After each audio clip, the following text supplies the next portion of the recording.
Je suis à l'intérieur du campement de migrants de Rosa Parks. Voilà, juste derrière moi, il y a BNP Paribas. À ma droite, il y a les locaux Chanel, les locaux de confection Chanel.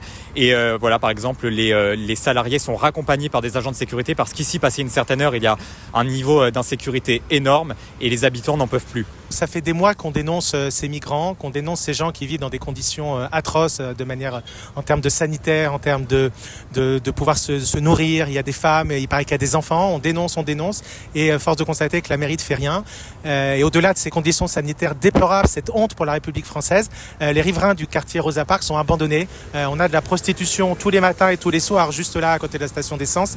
Et le soir, les voitures se font casser, les vitres volent en éclats parce qu'ils essayent de trouver à manger. Les pauvres, ils n'ont rien à se mettre sous la dent.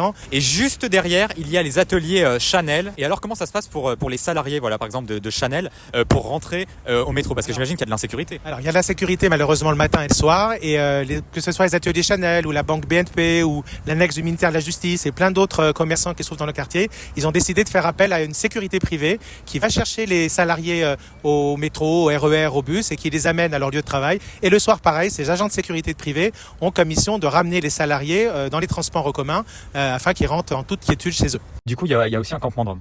Tout à fait. Vous pouvez assister qu'en ce moment, un camp de Rome est en train de naître et en train de s'installer. Ils sont en train de créer les toits et s'installer avec femmes, enfants, juste devant un arrêt de bus, la place Skandenberg. Alors, qu'est-ce que vous demandez aujourd'hui ? On demande d'abord qu'on sorte ces gens de la misère. C'est plus possible de laisser des gens comme ça, qu'on leur trouve un toit. Ça, c'est l'urgence, c'est ce qu'ils demandent quand on discute avec eux. Et deux, que la municipalité prenne ses responsabilités et qu'il n'y ait plus de campement de migrants. Les habitants n'en peuvent plus.